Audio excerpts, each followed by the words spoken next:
Welcome! In this video, we're going to look at two ways to compute matrix products in pure Python. The first one using for loops, and the second one using list comprehensions. Multiplying matrices is a fundamental operation in linear algebra, and it has lots of applications in computing too, from graphics to machine learning to data analysis. Scientific libraries, such as NumPy, offer highly optimized routines for computing matrix products. However, this operation is quite easy to implement directly on your own. So whether you know algebra and want to learn how to implement a matrix product, or you are a programmer and want to understand how matrix products work in practice, I hope you will find this video of interest to you. Let's start with the definition. The product C of two matrices A and B is normally indicated with a times sign. C equals A times B. In terms of the components, that is to say the elements of the matrices, the product is defined as follows. Component Cij equals the sum over k of Aik times Bkj. Now, this may look a bit scary, but in reality it's very simple in programming terms. Cij is simply C of I and j. Aik is A of I and k, and Bkj is B of k and j. So as far as we are concerned, A, B and C are two-dimensional arrays, or more precisely in Python, they are lists of lists. The summation symbol, this sigma, actually translates to a for loop over k, that basically computes the sum of each element of row I of A with the corresponding element of column j of B. It's probably easier to see how this works graphically with a little example. Here we have three matrices, A, B and their product C. All three matrices are lists of lists. I fill these matrices with zeros, except for the third row of A and the second column of B. Let's now look at this element of C, that is on the third row and the second column. This is equal to the sum of the products of all the elements of the third row of A with all the elements of the second column of B.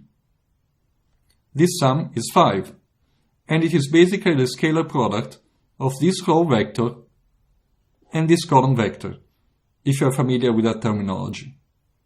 All the other elements of C involve either a row of A that's full of zeros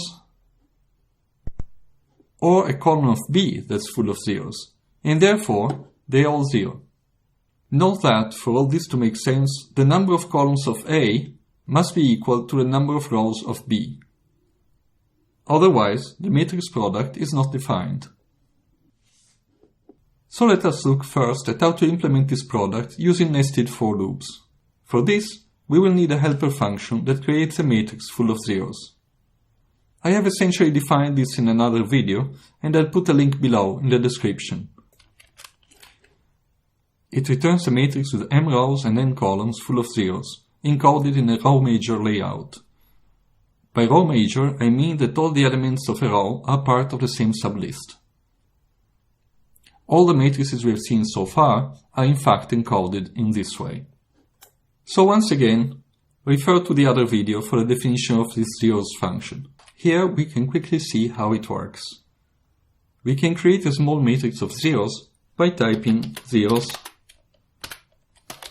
3, 2.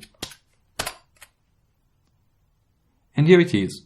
As expected, it has 3 rows and 2 columns.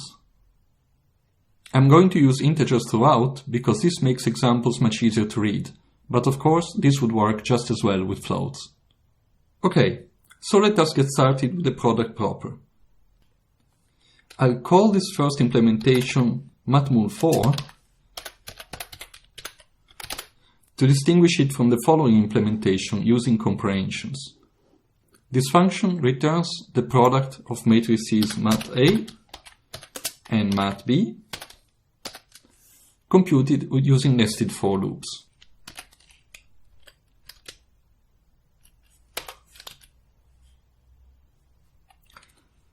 First of all, we must find out what is the size of the two matrices.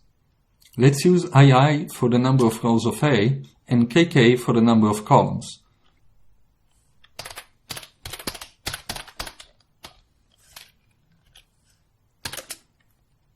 KK is in fact the length of one of the rows of A, for instance the first one.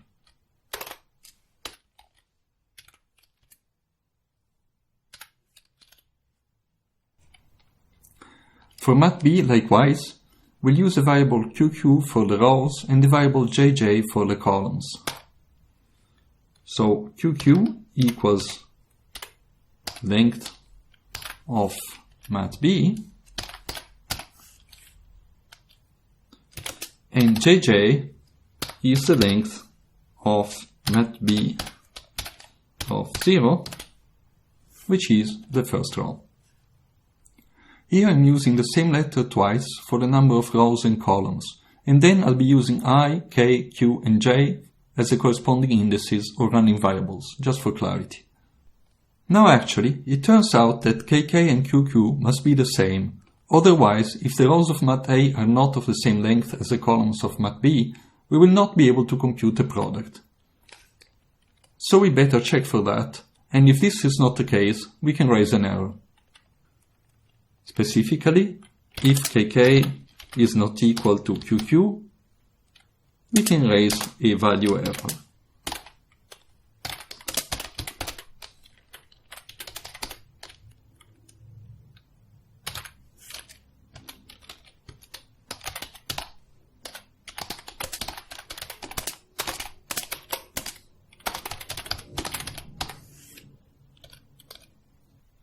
Next, we can use our zeros function to create the product matrix mat C, and we create it with II rows and JJ columns.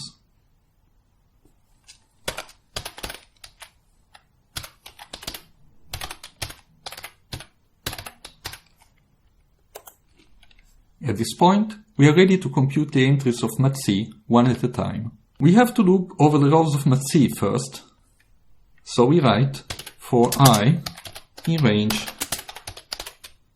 II.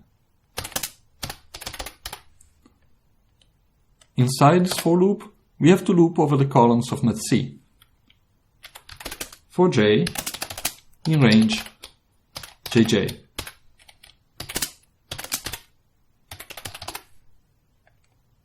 As you see, using matched variable names helps a lot here, and that's also the columns sorted.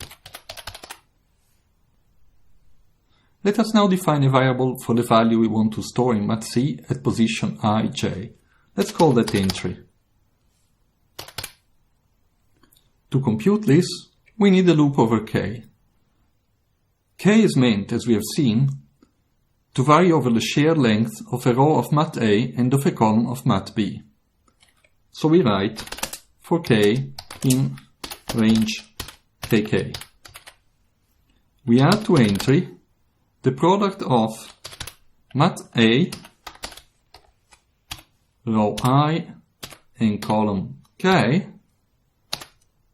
times mat B, row k and column j. And this is in fact the summation that we have up here in the definition. That's exactly it. At the end of this loop, we can simply store this value mat C as we set out to do. We write mat C of I j equals entry, and basically we're done. All that remains to do is to return mat C.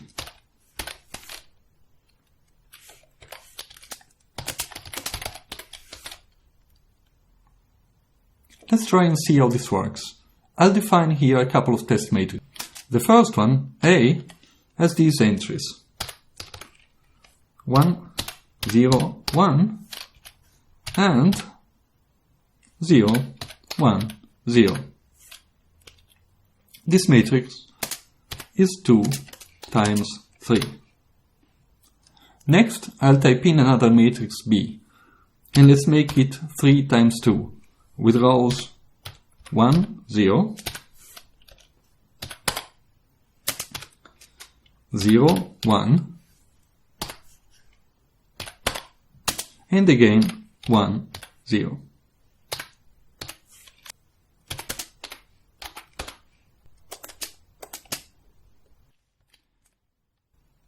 And let's reformat A bit. Here we go.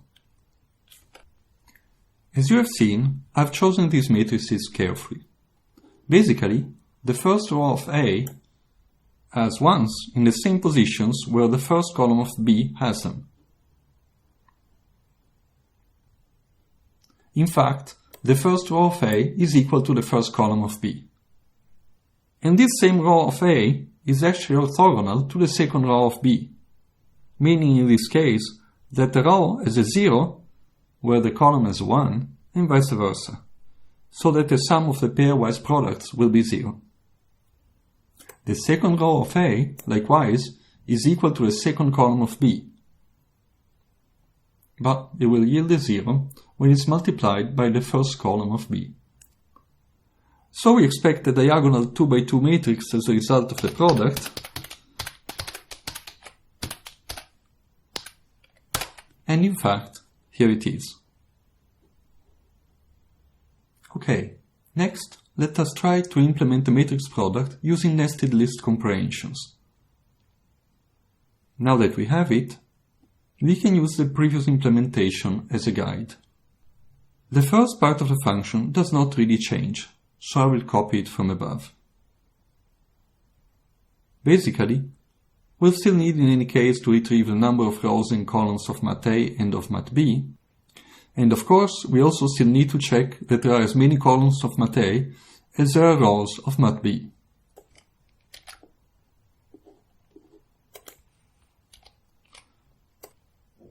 So I only really need to change a name. This time we construct mat C as a nested comprehension. More precisely, since we had 3 nested loops here above, we will need 3 comprehensions listed inside each other. Let's start by writing out 3 pairs of square brackets. Now this looks a bit scary, but most of it is actually quite easy to fill in. For instance, because mat C must be a row major matrix, we already know that the outermost comprehension must be over the rows. Therefore, we can write here for I in range II.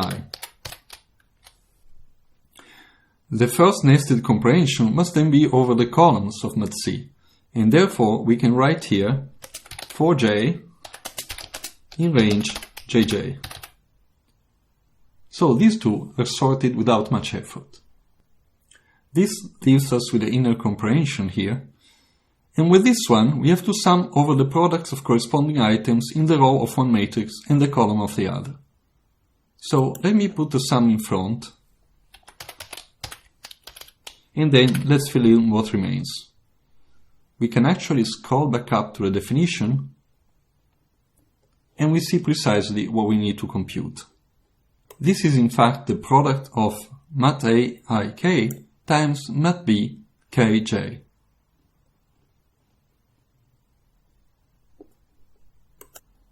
So let's scroll back down and write it inside our comprehension.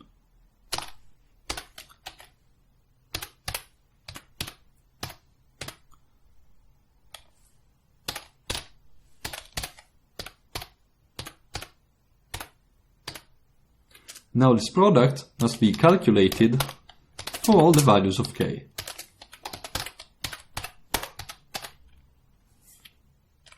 And with this, once again, we are done, and we can just return mat C. Let's try this new function now. Let's multiply A times B, and once again, our result is the same nice square matrix as above. Now this implementation is a lot more compact than the previous one, and it's also faster, because we don't have to initialize matrix C, since we are creating it on the fly with this comprehension. Of course, however, even this code will be much slower than the implementation you find for instance in NumPy, as that relies on libraries written in low-level languages.